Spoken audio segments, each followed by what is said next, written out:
And let's see. Hey.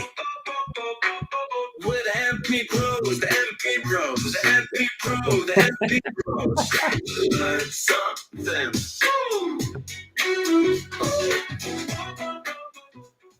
Yes, baby. Yes. We are trying to figure this out. I love that, man. That cracks me up. I was just talking to someone yesterday about the intro that we have. And I was like, it's so funny to me because I'm like a pretty lighthearted, upbeat, like energetic guy. And my avatar on the intro is so angry and mean looking. It just cracks me. I can't get enough of it. That cracks me up too, man. And it's funny that we're like self-conscious about it. I personally don't like it either. But the jingle, it's great and it's super Jingle's great. cool.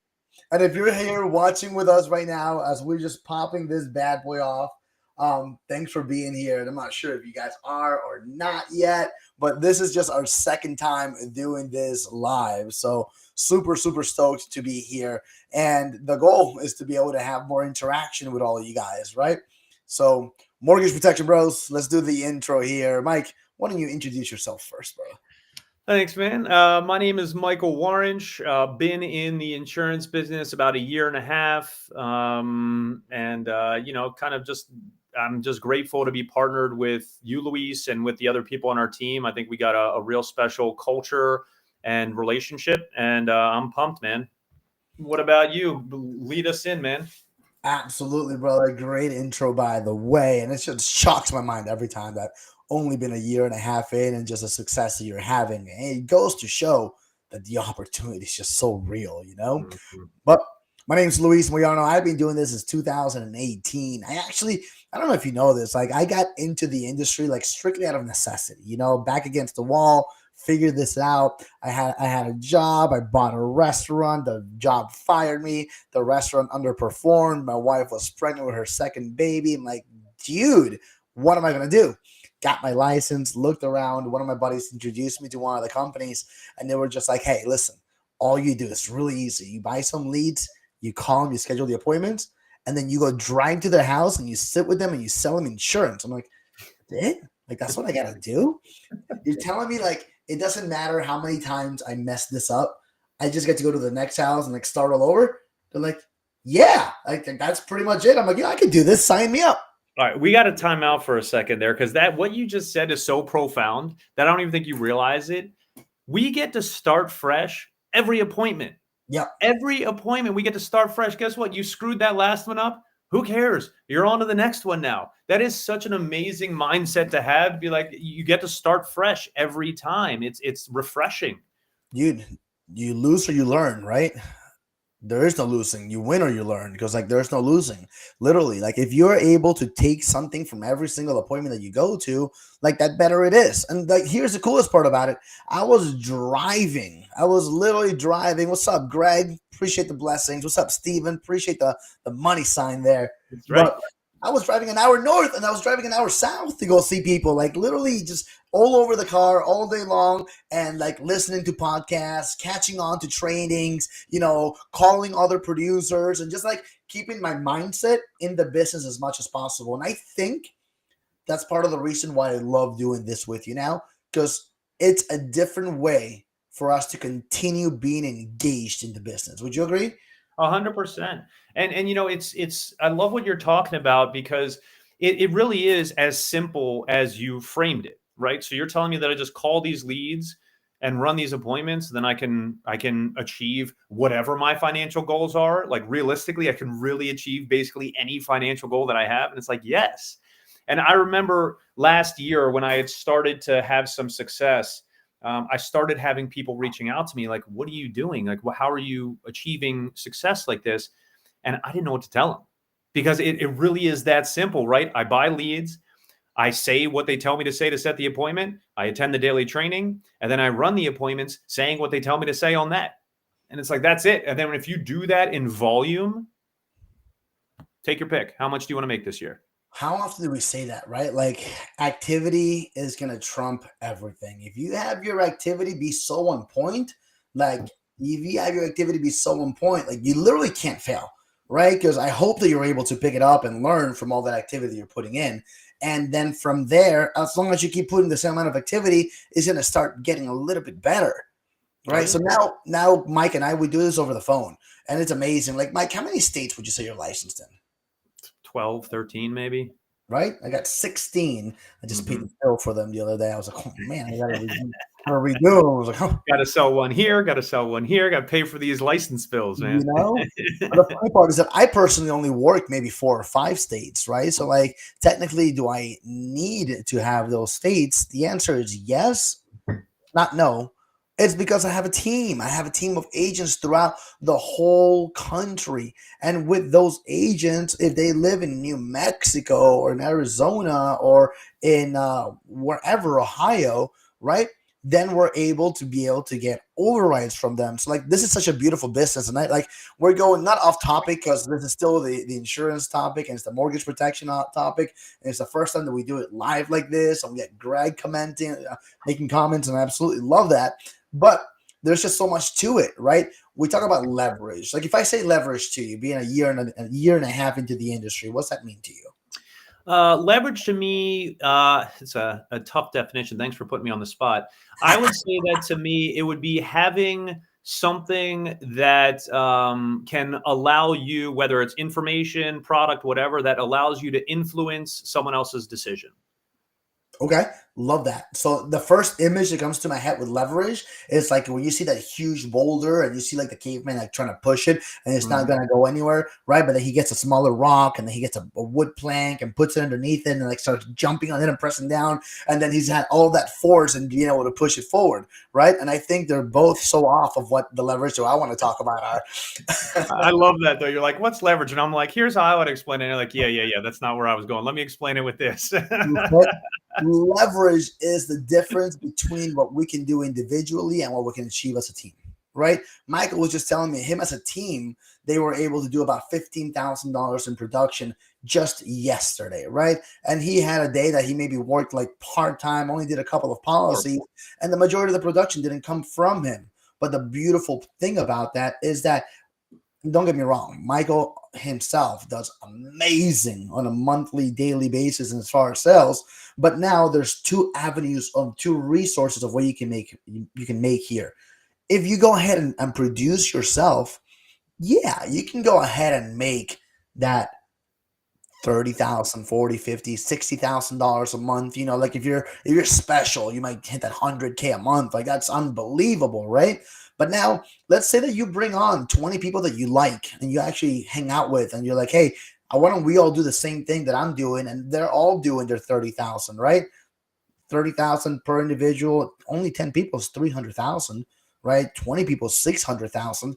If you just have 10% from because you brought them in over what they make, that's a $60,000 paycheck coming to you. So that's where the leverage comes into, right? It's how many more families can we reach? How much more can we achieve as a team? And how is it that we all are able to win from that? So individual versus leveraging your team, leveraging your production, and having those bigger numbers. And that's what leverage in the insurance industry means. Yeah. I love that, man. It's such a great point because, like, look, I can write a lot of business, you can write a lot of business, like we can help a certain amount of families, but we're capped in terms of the impact that we can have from just us. From We can only call so many people and talk to so many people and have so many conversations in a given day. We're just one person. But to your Exactly. point, when you build, now we're not one person. Right now, we're 3 people or 5 people or 10 people, and the impact that you can have is so much greater, right? Which is just, I mean, look, if you're doing it for any other reason outside of that, you're going to fizzle out. You're going to burn out. If you're doing it for the impact and the ability to help protect other families, that's amazing. You know what I mean? Like on my best days, my best days, maybe I sell 8 or 9 policies in a given day, which is phenomenal. Like, don't get me wrong, that's amazing. It's huge. We're celebrating when it happens. However, yesterday I was not able to do what I wanted to do, and between me and my team, we still sold 6 policies. That's crazy. You want to talk about making an impact, me working less and impacting more? I mean, what else could you ask for? And you can talk about, like, you can look at it in every single perspective as far as dials. Like you mentioned, you can only make 150 dials in your dial session, but as a team, how many more can you do? Or you maybe only run 10 appointments, but if your team is also running 10 appointments, that might be 100 appointments being run that one day. So it's such perspective. But let's make an impact. Let's go ahead and help some of the people that may be coming on to here, right? We're blessed that we've been able to do good at producing. And with that, there's always those questions that come up. Hey, I'm a new agent, and here's where I struggle with a little bit. And if you're, we got 5 people watching right now. As soon as there's gonna be 500 people watching. But I think one of those is probably me because I have it up right now on 2. So we're 3 people watching. And if you're watching, drop some questions because we love the fact that you're here with us. But they always ask me like, hey, I got licensed. I'm ready to go. I'm gonna buy my leads, but like, how do I know what product to pick? I think we have an easy answer to that as far as the technologies that are given to us, which is a blessing. But there's also like some method to the madness there, right? If you were to simplify that answer, like where would you start? Whew. All right, so let me lead into this by saying that everything is situational. Okay, there's not just like if it's this, then you go final expense. If it's this, then you go term. It's not quite that simple. But my mindset around it is typically, if they're 45 or older, I'm leaning final expense. If they're 44 or younger, I'm leaning term. Now, again, that's not a perfect science, not even close. But like from a 10,000 foot perspective, if you were like, how can I like approach this in the simplest way possible? That would be like the closest that I could come up with. But like, what do you got on that? You said 45 and younger, you go term. 45, 46 and older, you go FEX or that's where I'm starting. It doesn't mean that's necessarily what's going to happen because you get 30-year-olds that have had cancer or major depression issues or mental health disorders that like won't qualify for term, so you have to take them to final expense. And then of course you also have these people that are in their their late 40s and their 50s who are just incredibly healthy stuff. What's up, John Shally? Some incredibly healthy stuff, and then they can still qualify for term. You know what I mean? So it's all situational. But to me, if I'm going to simplify it, like that would be the easiest possible way. But like, what are your thoughts? How would you lean into that? Great. So that's awesome. Like how you bring that up, right? I think for me, the simplest way of simplifying it, what I will start with is just really just going off health, right? The healthier we are, the better chance that we have at covering a larger amount. The less healthy you are, the better chance we're going to have to be able to make sure that we are able to fit you with some protection so that we are able to find a way to protect the family. And that's most of the time the critical period. Because age, it's obviously going to be a big indicator, as we all know, right? If you don't know this, I'm going to break something to you. The younger you are, the cheaper insurance is. Oh, it's crazy. Surprise. Surprise. This is going to be like normal for us to do it, that we hear this often. But if you're just like a person that's not in the insurance world and you're watching this, take it from Mike and myself that speak to hundreds of people on a weekly basis. I can't tell you how often we hear, I wish I would have done this earlier. Right? Every day. Literally every day. Yeah, I wish I would have done this before I hit 300 pounds. I wish I would have done this before the heart attack. I wish I would have done this before I had diabetes. I wish I would have done this before the car accident that has me, now in this position. Like it's the best time to get insurance is yesterday. The next best time is today. Right now, call me. My number's right here. It's like planting a tree, right? When's the best time to plant a tree? 20 years ago. When's the next best time is today. Yeah. And Chris has a quote that I'm going to absolutely butcher. So Chris, if you're watching, I'm sorry that I'm messing up your incredible teachings. However, I will say that he says with insurance, you need it before you want it. Or I'm sorry, you need to get it before you need it, because if you wait until you need it, you're not going to be able to get it. Yes. Right. Because if you wait until it's too late, till you've had that heart attack, till you've gotten to 300 pounds, till you're dealing with the cancer, who's going to approve you at that point? I mean, at best, you're talking about a 2-year wait period. Dude, like, it's so funny when I'm having that conversation with client X in Mississippi. Well, I don't need this. I'm not planning on dying, dude. Favorite line. My favorite all I line. all I think is just like, you are such a moron. You know, like I it's like to put it back on them because they're like, I'm not dying anytime soon. I'm like, oh my God, that's so cool. When are you going to die? And they're like, every time they say the same thing, they're like, well, I don't know. And I'm like, exactly. Hope for the best, but plan for the worst. You probably won't die until you're 120 years old. Let's hope so. you But can know, we agree that there's a chance that you could die before then? there's always a chance, right? Always a chance. So you're Every saying pain, there's a there's a chance. chance. No wonder we're best friends, bro. This is I great. love it. Um, Hopefully Jim Carrey is watching and appreciated the shout out. he's a follower. He's a big fan of ours.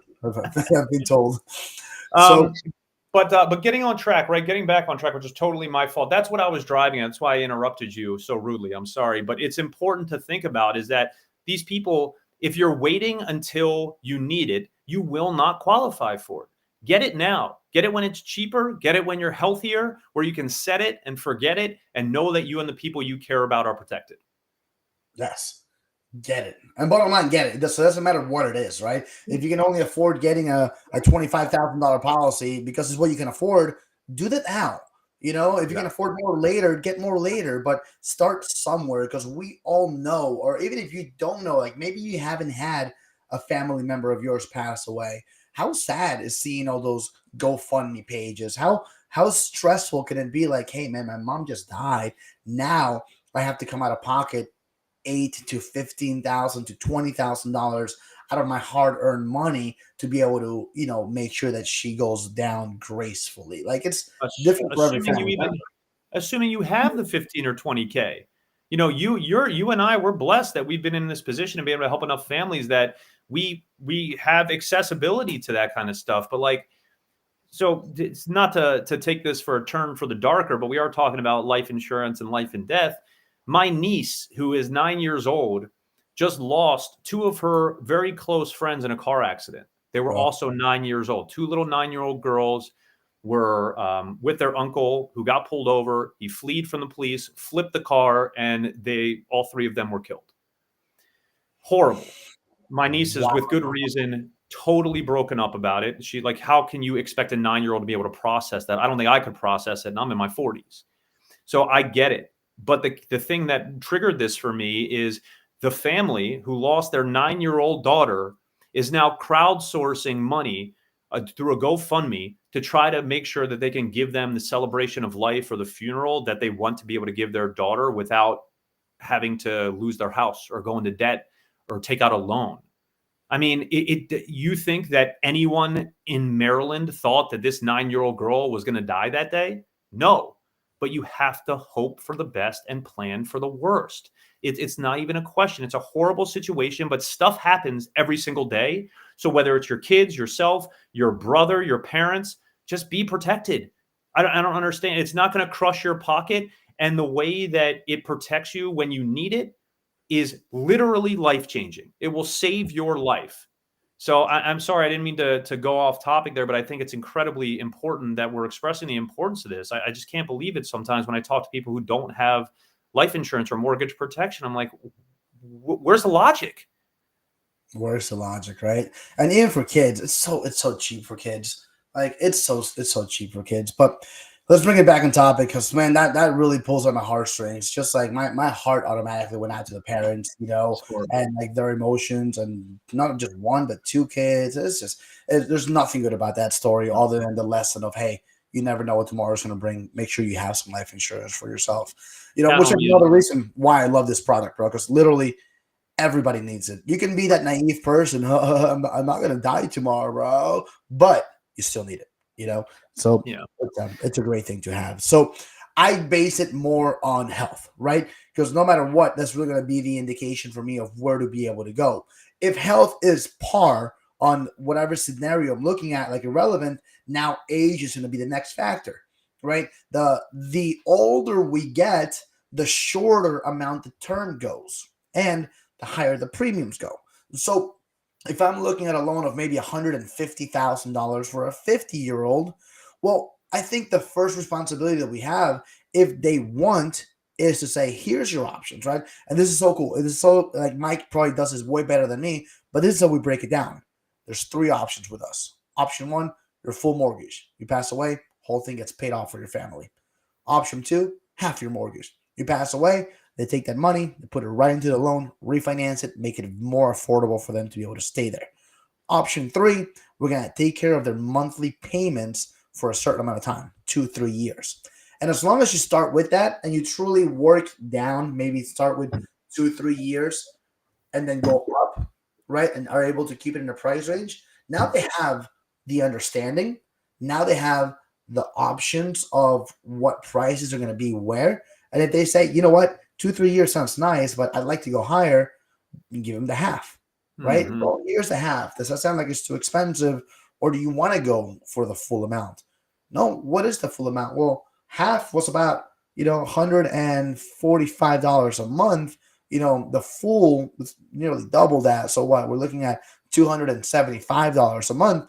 And every now and then, you're going to see the people that are just so serious about making sure that their mortgage is just paid off, right? So although the couple of years might be cheaper, well, their priority is making sure that house is paid off for the family. Right. And it's an interesting kind of segue there, because that's a really delicate balance, because there are going to be those people who don't qualify for the full mortgage protection, and that's all they want. Right. And so it's on us to make sure that we're properly articulating the value that comes with the critical period plan, and trying to make sure they understand like why the full mortgage protection isn't something that makes sense for them and they wouldn't qualify for, like saying that tactfully. But at the same time, like at the end of the day, it all comes down to something that I say every single day, and that is, you're just not going to get everybody. Not everyone wants protection. Not everyone sees the value. It's not a perfect science. So we do our best to present the value and share the plans that they're eligible for. We try to kind of lead them down the path of the one that makes the most sense for them.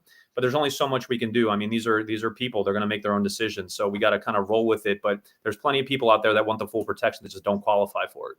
100%, man. So what do you say to those people? So it's tricky, right? Because first of all, again, you're just not going to get everyone. So I do my best to kind of reel it in a little bit. And I like to use the car analogy. I think you and I have talked about this a little bit, but like, what's your dream car? Ferrari. Great. Ferrari is a beautiful car, right? Very, very expensive as well. So now let's say that you need to make sure that you're able to get you and your kid to their basketball game. For those of you who don't know, Luis is a basketball coach for his kids, loves it, passionate about it, great at it, beautiful lefty jumper, just like me. Soccer too. That's right. So if you, Luis, were not able to afford the Ferrari, but still needed to make sure that you check that box of being able to get from point A to point B, would you get another car that maybe isn't exactly what you want, but still accomplishes what you're trying to accomplish? I'll take that Hyundai Civic just to get into practice. Exactly. It's the same thing with mortgage protection, right? I know you want the full coverage. I know that sounds great, but most people don't want to make another mortgage payment for their insurance. So that's why most people start with one of the smaller plans that they know they can qualify for, that gives great protection. And that way you can make sure that you and your family are covered no matter what. Mike, do you truly explain it that way? Like, do you like literally go through the car analogy in that step by step? I wouldn't necessarily use the soccer practice, but yes, I would use the car analogy. Like, what's your dream car? And if you couldn't get that car and you still needed a car, wouldn't you still get something to check that box? No one's going to say no to that. Of course, everyone's going to get a car. That doesn't mean that they're going to see the value in the life insurance. However, typically, at least it can get them shifting their mindset a little bit of like, yeah, I still need something, because when I pass away, and we talked about this, I think last time, but a lot of times people have trouble in picturing a different situation than the current one they're in now.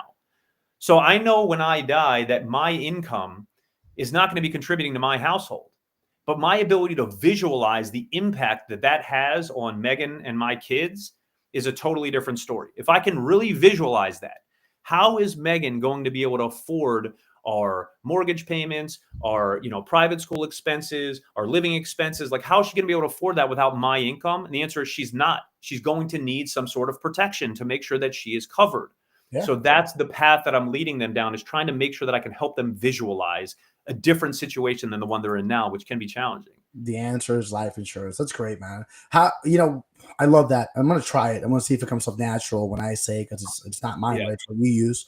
Um, what I normally say, be like, hey, listen, that's not a problem. I understand.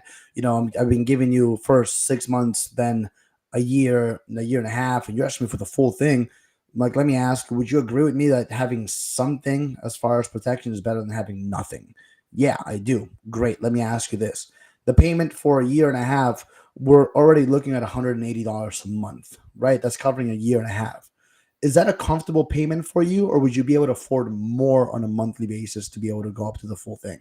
Because if we're only a year and a half, we have a significant way to go to get there. Do you want me to keep going higher?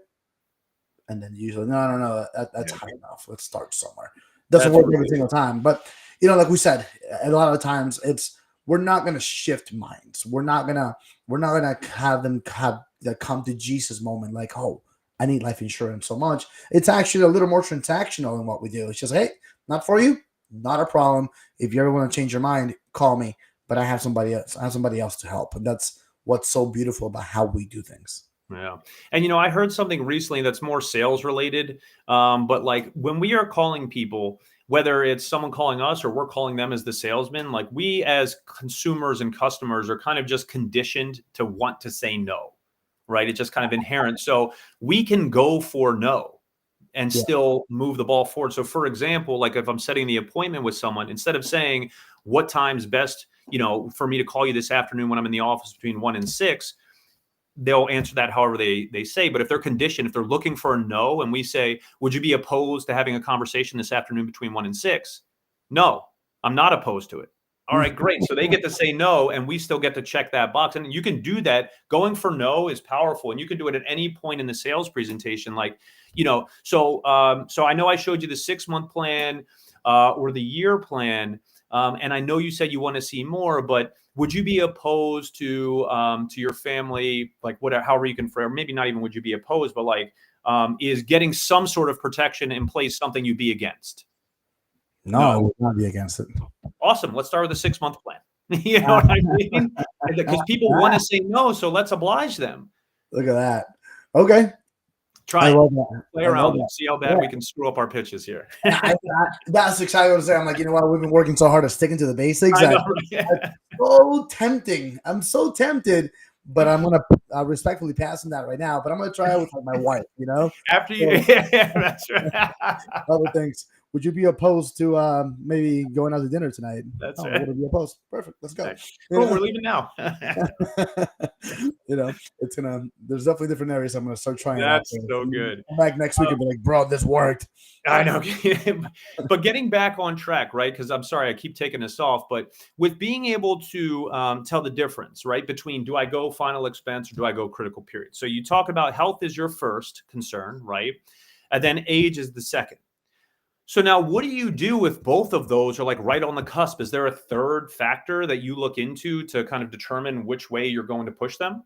Great question, man. And I feel like these are those people that are right into that 45 to 55 age range where they could really fit into both. And it's really going to determine about like what's the right route. And I think this is truly like now seeing what the importance is for them. Do they have somebody that lives with them? Like if it's a husband and wife, a lot of the times they're gonna want to have the whole thing covered.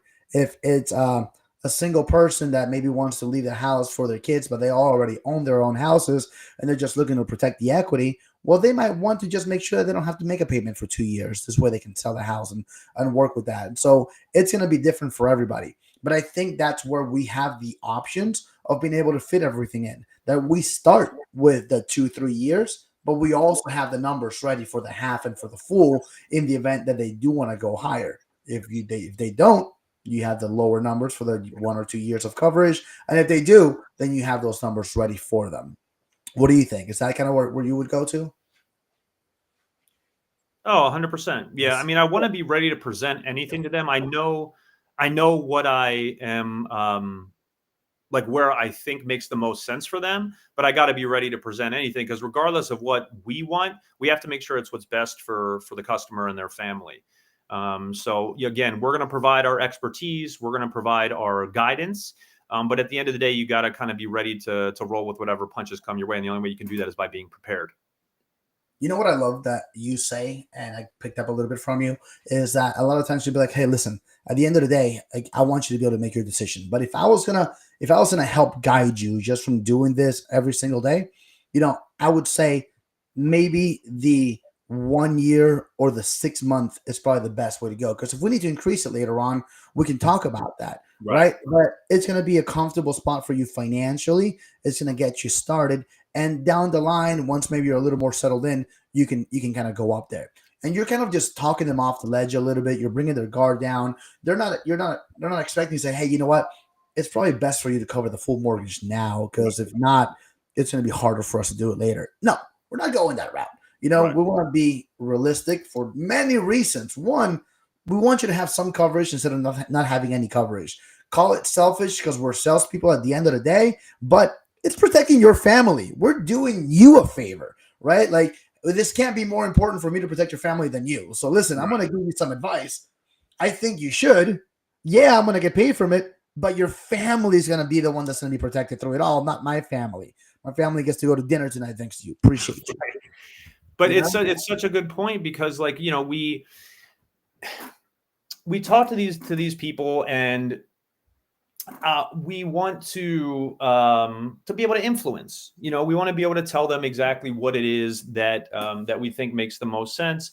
And when we present these plans and they come back, I always like to say, do you mind if I offer a recommendation? Would that be okay? Because no one's going to say no to that, right? Mm-hmm. But we do asking permission for that. Would you be opposed to me giving you a recommendation? Right. That's exactly right. And so they say no. And then so we get to share a recommendation. Now, here's where exactly what you're saying is so powerful, is that because we are in sales, they're expecting me to come back with a recommendation that they should go with the highest, the most expensive plan, right? And it's the exact opposite. So when you come back and say, I know I presented you, they got presented a plan for $85, $125, and $205. And when I say, do you mind if I offer a recommendation? Would that be okay? And they're like, sure. And I say, I think it probably makes sense to start with the smallest plan. That's what almost everyone does, right? Because $85, it's not going to sink the ship. It's not going to take food off the table. And then again, down the road, if you want to increase the coverage, we can have that conversation. And then that way their guard is now down, because they're like, okay, he's not going to push me to spend $100 more than I'm comfortable with.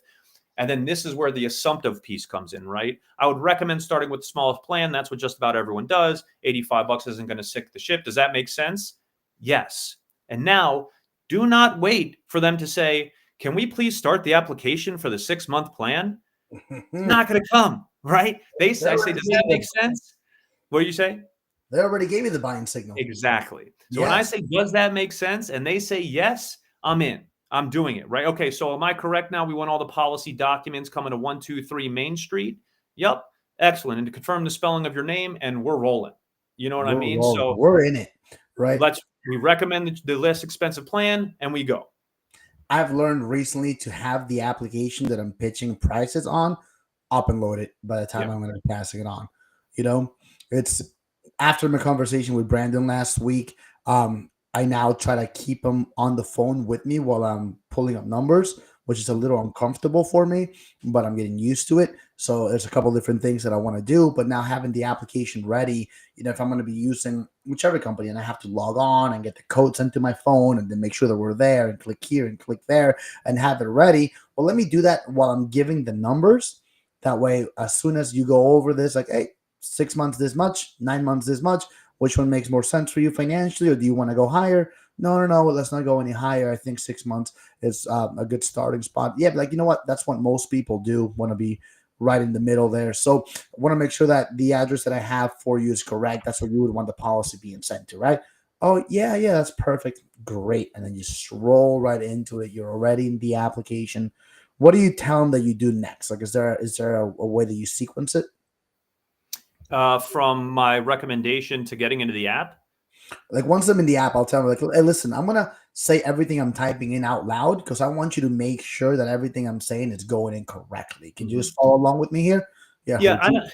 So it depends on the app, right? Because everyone's structured a little bit. They all are saying the same thing, but what's on page 3 of Americo might be on page 1 of American Amicable. So like Yeah. it depends. I don't say that, but I will just start doing it. There's a couple reasons that I do that in terms of confirming what I'm typing in. A, I want to make sure I'm entering it correctly, and B, I want to avoid any dead silence in space. Right. And I also think it makes me seem more professional and diligent to be repeating what I'm saying to make sure that it's correct. And I've had this benefit me a million times. Just yesterday, one of the policies I sold was a guy who'd been married for like 30 years, and yet his wife had a different last name. So thank God that I confirmed the spelling while I was saying, okay, so her first name is spelled like this, and same last name as you, spelled like this, right? And he was like, no, no, no, she has a different last name. What's So her if I last wasn't, name? huh? What's her last name? Fatal. Right. It's pronounced Fatu. No, Oh, there's only a special breed of people that share that last name. Only the best in the world, man. That's a wow. fine group right there. But no, so really though, so that is what was I saying? Now I lost my train of I'm thought. sorry, brother. I'm sorry. I know So I got here we excited when go. I saw it too. Chris popped up. He left us a comment. We're getting excited here with the comments coming in now, guys. So it's awesome to be able to have you guys comment live while we're doing this. We're Yes, absolutely loving it, and I love that. this is just a start. But I think that's Oh, great, man. I'm Go ahead. sorry. Can I just to get back on track? I'm sorry. I remembered where I was going. So what we're doing is, so when I'm in the app, I'm going to be confirming what I'm typing in. But a line that I've been using that I think people have been responding to very well is when I start the health questions in the app, right? So I know that I know that American Amicable does the health questions first. American Home Life does the health questions first. So when I'm getting into the health questions, one of the things that I'll say to transition into that is, look, Luis, I know I already drilled you about your health background, but I'm legally required to ask you the following health questions. They're just simple yes or no. I'm sure they'll all be no, but just bear with me because they're not the most fun questions in the world. And then I'll go right into them. And No. that way it's like you're giving a little bit of like a structure of saying, okay, here's what's coming next. It's the same thing like in the beginning of the call. We say this is all based off age, health, and income, and then I can share your plans with you, right? We're setting the structure so they can have appropriate expectations and aren't shocked when you start asking them a bunch of questions about their health background. Again. Yeah, and I love how you say, "Hey, I'm legally required to do this," because we're supposed to read every single question on the application word by word for the customer Right. to be able to answer. Because a lot of the times, we might couple in like, "Hey, any heart problems whatsoever," when meanwhile they've listed out 32 of them that could Mhm. potentially be it. So it's a good thing for them to just be able to answer directly to each question's the right way of doing it. And just do it, man, because like as fun as it is to paraphrase those questions, you're going to get declined, right? So just ask the questions. If you need to adapt and change, whether you're offering an immediate plan or a graded plan or whatever that looks like, we got to be honest with people, man. So make sure that we're reading the questions thoroughly and clearly and getting the right responses so that our placement doesn't get crushed and so they can get the protection and we can make our money. Amen, man. We could make our money. I love that. Brother, this is awesome. I love the new features that we're doing. I think we definitely gave some good value on how to go about it, right? So two things. One, health, number one criteria. Plug everything that's being given to you into the toolkit, right? If you're part of us, it comes with being part of us. Just so you guys know, toolkit's not free. Every single agent that has toolkit on their own, they're paying at least $15 to $30 a month to be able to have that out of their own pockets, an additional expense. But if you're part of our company, right, this given to you guys because we want you guys to have higher placement. We want you guys to use it. Eventually, you're gonna get so good, they're gonna be like heart attack 5 years ago and nothing else. I can go anywhere, That's right? right. I'm good. I don't have to put it on there. Maybe you just use it for the numbers. But at first, type in every single medication, right? Find out if the medications have dual names to them or more than one medication in the same pill, because that counts as two. So, like when you're typing all that stuff in, it's truly going to tell you which companies will and will not approve it. And I would just recommend that you go with the ones that approve it. Right? It's as simple as that. But that's what I got, man. What do you want to close out here, Mike? No, I think it's just a great closeout, man. Don't make it a guessing game. You know what I mean? Let's make sure that there's nothing more demotivating than getting through an application with someone and then finding out they get declined. So make sure you're doing your due diligence on the front end, you're reading everything in the app, and you're presenting the plans that make the most sense for what your client will be eligible to get approved for. If you're doing that, again, tell me how much you want to make and you'll make it. Doctor's money. That's right. Mike's got his MD in life insurance. Awesome, guys. Thank you all so much. We are the MP Bros. We're going to do this. We're going to try to be as consistent as possible on a weekly basis, Mike. We gotta pick a day so that everyone knows, like, hey, I'm looking forward. What's today? Wednesday? I'm looking forward to Wednesdays because I know I get to see Mike and Louise just crack up the whole time while they're teaching us a little something. That's right. Right. Hopefully they got some teachings out of it, not just the laughs. Damn right. Awesome. Guys, we're out of here. Thank you all so much. Be good. Thanks,